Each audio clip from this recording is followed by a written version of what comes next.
So, if you're watching this on YouTube, there are three things you need to do: like, share, and subscribe. Also, you can also hit the bell for notifications as well, so you'll know when a new video is put up. But like, share, and subscribe, those are the three things that get people's attention. They see this video, and we need to get this message out because the stuff that's happening, it is current events. It is right now, and things that are mentioned in this video could happen tonight if things go one way or the other. So let's get into the lesson a little bit here. So Iran and Israel. Scrolling back up here on my notes, Israel is preparing for an attack. Now, this is nothing new because they've announced it. They've all but said, this is what we're going to do. It's our moral obligation to do so. So as if we already didn't know this, Israel is gearing up to attack Iran's nuclear program. That's going to be important as far as the geographic location. We'll find out why it fits in biblical prophecy. But rumors about the Iranians getting close to being able to deploy nuclear weapons have swirled around for weeks. But if what we're hearing from the Israeli Defense Force, that's the IDF, is based on truth, it may be just happening. According to a post by Amir Sephardi on his Telegram feed, Israel is saying this. So here's a quote from the Chief of Staff. The Israeli military's Chief of Staff, Lieutenant General Aviv Kashavi, sent a message to Iran as part of a speech at the Home Front Command Exchange ceremony. The preparation of the military option against the Iranian nuclear program is a moral obligation and a national security order. Preparations for military action against the nuclear program are at the center of preparations in the IDF and include a variety of operational plans, the allocation of many resources, the acquisition of appropriate weapons, intelligence, and training. So he went on. Now, this is on Telegram. So if you want to check his Telegram out, you have to go telegram.org or whatever this website is. But you can also get a video that you can actually get all of what I'm going to tell you here in his video if you want to watch it. It has a lot more with it, but I'll put the link there in the description with the YouTube video, but it's in the lesson here as well. He also posted these points. One, the Iranians for the first time admitted on camera that they are a threshold nuclear country with the ability to put a bomb together within days, as they have enough enriched uranium for this purpose. Now, what they admitted was, and what's what Sephardi has said basically is Iran, when they admit to something, it's usually one step behind where they're really at. So if they say they're able to get up to 60% enriched fuel, 60% enrichment, they really are more like 90%. If they say we're hoping to get to 90%, it's probably because they're already there. So they have the fissile material to put together a bomb. And now they're saying, well, that, we may have to get the missile to put together. Probably they already have it all. There are reasons why they are not going forward, and it could be anything.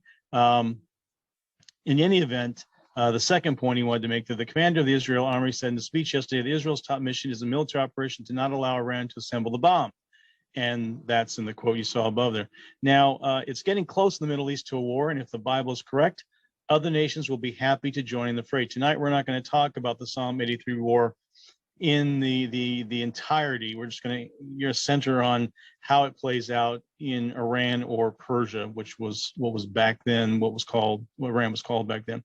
We're just going to key in on that because that's what's on the docket for tonight. Now, Iran, like I said, admits they're close. Another post from Sephardi account, he notes this.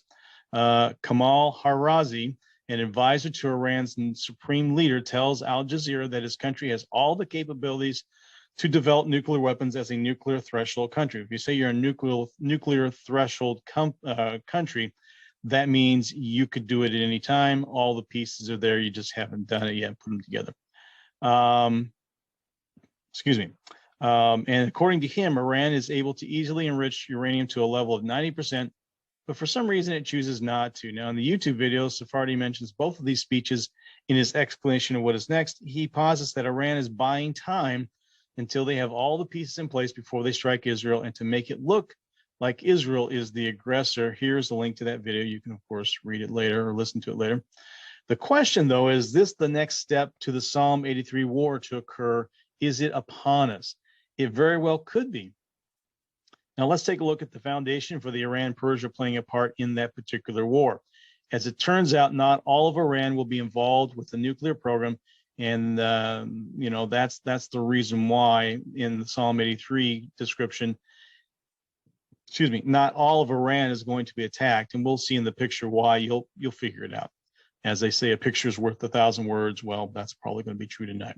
Psalm 83 Iran. So let's go ahead and take a look at the biblical foundations of this. As the Psalm 83 Confederates image depicts, now is a picture that I'm going to show you later. Syrians and Iraqis find association through Assyria, Hezbollah via Tyre in Lebanon, and Hamas hailing from Gaza connects with Philistia. However, there is no mention of Iranians by their three primary historical names, Elamites, Medes, or Persians. This is puzzling considering Iran reportedly formed bona fide war pacts in December in 2009 with Syria, Hezbollah, and Hamas. So it looks like they don't have any reason to work together. So how are they going to be involved in the Psalm 83 war? Well, it could be a separate strike against Persia or Iran because of the Elamite connection. So the Elamites are not necessarily wanting to get it to work together with all these other countries, but they may not be willing to or have to because, well, I'll get to that in a second. But anyway, though, that's puzzling. But Iran is Persian, and the Psalm 83 is Arab. So the Psalm 83 war overall is an Arab aggression against Israel, and Iran is Persian. So that's another thing there. The Persian versus Arab distinctions may be part of the reason Iran doesn't participate. That should be verses. I don't know how that changed there. Doesn't participate alongside the Arab proxies in Psalm 83. The Confederacy is dominated by Arab populations. Arabs and Persians have a long-standing history of warring against each other, dating as far back as the Persian conquest of the Babylonians around 539 BC. In modern history, Iraq and Iran fought against each other from 1980 to 1988. Saudis as the Ishmaelites and Egyptians as the Hagarenes are members of Psalm 83, and they may feel threatened by any Iranian meddling in the Arab-Israeli war. Presently, both of these Arab countries are deeply concerned about Iran's nuclear aspirations. So, talking about these Arab countries, they have concerns about the Iranians, especially Saudi Arabia. They've got concerns about the Iranians getting nuclear capacity, not necessarily because of their attacking Israel, but because they just want to dominate the entire area. And if they go down to Israel, they're probably not going to stop there. But they're not very friendly at all. They don't want to work together. So for the Arabs and the Persians to work together to come down and come against Israel in the Psalm 83 war, that doesn't seem to make sense, but we'll unravel that here. Could there be another reason? The Arab versus Persian argument is not the only possible reason for Iran refrains from participating in the Psalm 83 war. Possibility number two is that part of Iran may be temporarily incapacitated at the time, according to a generally overlooked prophecy issued by Jeremiah. Iran appears to experience a double jeopardy in the last days, but most scholars have fixated only on Iran's role as Persia in Ezekiel's prophecy regarding with the Gog and Magog invasion. At the time Ezekiel included Persia in the Magog coalition, it only covered a portion of modern-day Iran. Elam and Media covered the rest. Ezekiel appears to have purposely omitted Elam from Gog's 9-member consortium, but why? It could be that the prophecies concerning Elam in Jeremiah 44 or 49 verses 34-39 may hold the answer to this mystery. So let's go ahead and take a look at that. Elamites are not the same as Persians, so that's really kind of where we're getting to here. Jeremiah 49:35 predicts Elam, could be Iran, gets struck at the foremost of its might, which, if unfulfilled as of yet, could allude to its nuclear program. The next verse says the Elamites or Iranians will be scattered out of the immediate area into world nations. So the Elamites, so you got to keep that in your mind, that the Elamites and Persians are not necessarily the same people. And from a biblical standpoint, back in that time, they weren't. They shared adjoining, or they shared, nations adjoining each other, but they were seen as two different nations back in biblical times. So when it talks about Elamites, it's not talking about Persians. So why are these Elamites mentioned, and why are they going to be attacked? As it says here in Jeremiah 49:35-36, Thus says the Lord of hosts, behold, I will break the bow of the foremost of their might against Elam. I will bring the four winds from the four quarters of heaven and scatter them toward all those winds. There shall be no nations where the outcasts of Elam will not go. So they're gonna get out of that territory. Why are they needing to get out of that territory? How come they are not willing to stay in the confines of their land? Could be nuclear fallout. Okay. Jeremiah and Ezekiel were contemporaries of each other. They both wrote about 2,500 years ago. Why did Ezekiel prophesy about Persia and Jeremiah about Elam? The probable answers are threefold. We're going to take a look at these, and then that's where the map's going to come in. Geographically, Elam and Persia occupied two adjoining territories at that time. Culturally, these two territories consisted of differing ethnicities and distinct civilizations. Prophetically, the two prophets were probably predicting separate events. Here's a map to show you the first point. So now you see here, got the map sitting out there. You see Iran, or Persia as it were, and you can see here Elam, where it's located, kind of southwest and north, or southwest. You see it there, and if you kind of scroll down a little bit, I don't know how much you're seeing. I can see just part of it. You see the Bashir nuclear plant is right down there. And so if Israel is going to attack that, it's going to be right where biblical Elam used to be. So now you kind of put it together. Like I mentioned this many, many times, and I'm going to mention it again. Sometimes biblical prophecy is best explained when you look at a simple map.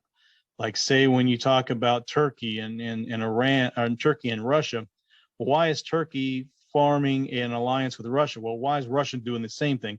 Right now, I think Russia, Turkey, they're having and Iran are having a conference right now. I don't know where they're doing it at, but what's happening is that if you just take a look at a map, if Russia is going to come down in the Gog and Magog war and kind of come down to attack Israel, they got to go through Turkey to do it. It's just simple geography. They got to go through Turkey. So that's why they probably want to form an alliance with them. There are probably other reasons too, but the bottom line is, you just take a look at a map, you'll figure it out. Why does the Euphrates have to be dried up? Well, if the kings of the East are going to come across, and they're going to come into the Holy Land, they got to cross that territory, and so they'd have to cross over the Euphrates River. Well, if the river is dried up, which can be accomplished both by man because they've got the dams there, or it could just be a work of nature. God's just saying, I'm going to dry it up. In any event, you just look at a map, you go, oh, that makes sense. So again, looking at this map, I don't know if you're getting it, but that's what I'm showing you there. So now that's what I'm talking about. So nuclear reactors are really the key. Jeremiah predicts that Elam will be struck at the foremost place of its strength. If such an attack occurred in the near future, that would probably be its nuclear sites. Not necessarily all sites, but specifically sites existing within the boundaries of ancient Elam. A prime target would be the Bashir nuclear site. Subsequently, the prophet warns that after the attack, the affected populations are forced to scatter from the area. Jeremiah says, there shall be no nations where the outcasts of Elam will not go. This could be the result of Iranians' attempt to flee from an isolated nuclear disaster. Should the Bashir nuclear reactor be struck, this becomes a very real possibility because the facility is loaded with Russian-supplied fuel rods. These rods were loaded during the summer of 2010. At the time, former UN Ambassador John Bolton warned that once the rods were loaded in place, an attack upon the site would result in severe radioactive fallout. Now, the thing that we're talking about here is, you talk about the Psalm 83 war happening. When is this attack going to occur? Well, because of all the things we've just mentioned, the Arabs and the Persians not necessarily wanting to get along here, they won't combine to come down against Israel. But the attack on Elam, as mentioned, could be happening before the Psalm 83 war. So that's, the strike had happened before the Psalm 83 war. So if Jeremiah 49, 34-39 is alluding to a pre-Psalm 83 strike upon Iran's nuclear program, this could partially explain why the rogue state is not a participant in the Psalms in the Psalm 83.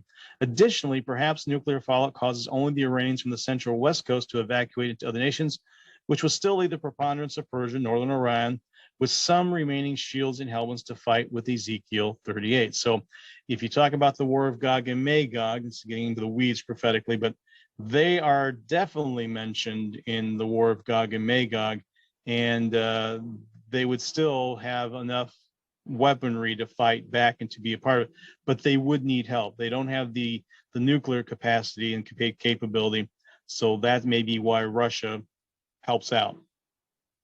And of course, like I said before, they're meeting together right now. Turkey, Iran, and Russia are meeting together right now. So they've got a history working together. So if Israel does take out the nuclear capacity and there's nuclear fallout, then you have to kind of look and see, well, where's Persia? Persia still has a path. Okay, so if you go back to that map here, I'm going to go back to it now. They still have a path. So this map is a blow up a tight shot of Iran. I could have pulled back a little bit there. You can actually see on the map, I'm pointing to something you can't, whatever. Anyway, you can see that there's a path around that place to come down. And so Iran could still come down and come down to the Middle East as well in the War of Gog and Magog. They won't be able to go through the part where Elam is because that would be radioactive fallout. So they can still attack. So that's, some people would say, well, they can't, they can't go farther south. Well, they can, because it's south. It's they can come from the southwest, I think is what I'm talking about here. In any event, so 3 different events. There appear to be 3 prophecies identified: Psalm 83, the Arabs; Ezekiel 38:39, which is the Persians. That's talking about all the 3 different events. And Jeremiah 49:34, the Elamites. So you got the Arabs coming down in the Psalm 83 conflict. You've got the Elamites in a conflict directly with Israel, and Israel has said, we're not going to let them have nuclear weapons. So they've already said that. So there's that conflict. And then, of course, you got the war in Gog and Magog, which would be what is left of Persia. In summary, it's important to note that the clear territorial distinction between Elam and Persia when Jeremiah and Ezekiel prophesied. It is doubtful that all of modern-day Iran participates in the Magog invasion of Israel in Ezekiel 38. More likely is the possibility that the only northern Iran joins in with Magog, and be Russia. Otherwise, Ezekiel should have included both Persia and Elam in his prophecy. Since Elam is not part of Ezekiel 38, it suggests that Jeremiah's prophecy regarding Elam is a separate prophetic event. If Elam is struck at the foremost of his might to the fulfillment of Ezekiel 38, then this could be the reason Ezekiel omitted Elam from his prophecy. So, all of that to say this: we're living in a time when Israel has stated, we're going to take out that nuclear capability. It's our moral obligation. It's a national obligation of safety. And Iran has said, you go ahead and try. Now, I've only given a few quotes, but they basically say, we're ready to go. And that's their way of toying with Israel. Maybe it's their way of saying, you can't stop us, whatever the case may be. But I guarantee you, Israel's ready to strike.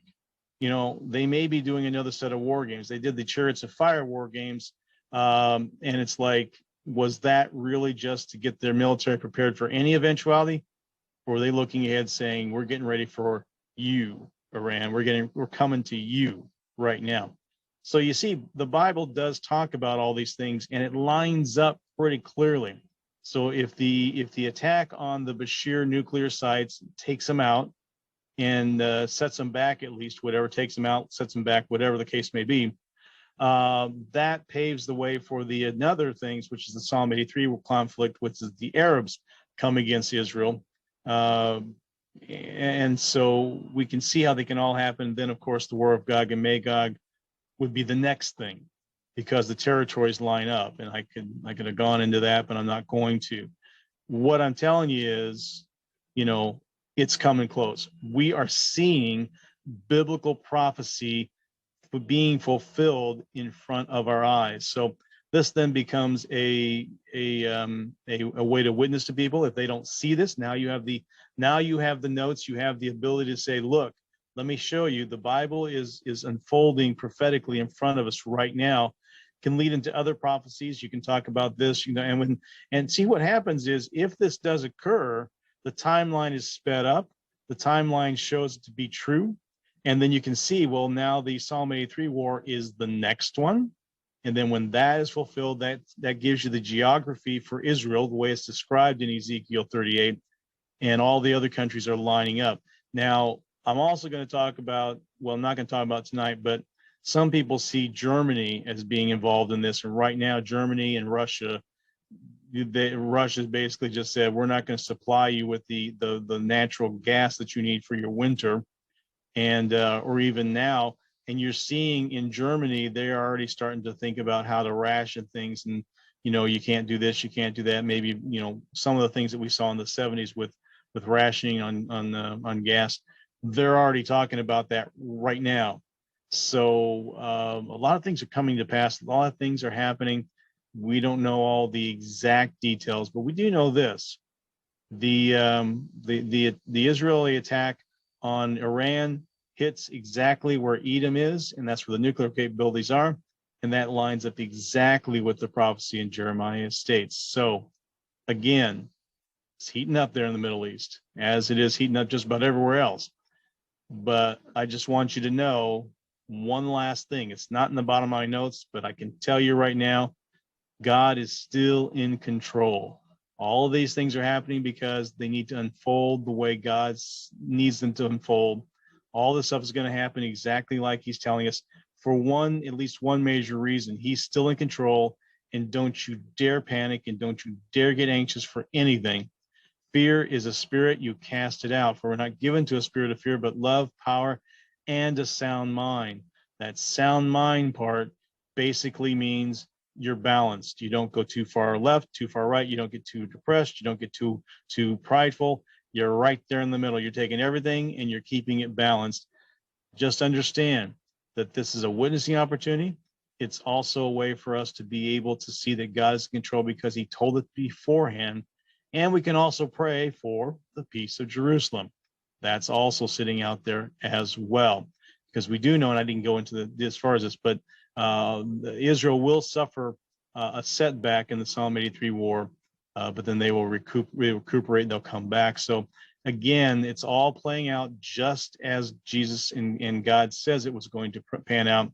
So if you can trust him on predicting the future on that, you can also trust in many promises made to us as his people. So again, it's all playing out just like he said it would. And that's a good thing, because God's the same yesterday, today, and forever. And his promises of keeping us safe, his promises of making sure his children are taken care of, that's all there as well. And we can depend on all of that. Let's go ahead and pray. Father, we thank you for this evening. We thank you that you're showing us the future, as Julie Green says, before the God's news, before the news. You're giving it to us right now. And I pray that we'll be able to use this knowledge, this information to pray, also to depend upon you, Father, for whatever's going to happen, and also to depend upon you for our peace that will, in some cases, pass all understanding. And then, of course, the opportunity to witness to others and say, see, the Bible predicted it. You might want to take a look at what the Bible also predicts, but also take a look at the promises that the Bible makes for you. If it's dependable in the future events, it's dependable for the current events in our lives.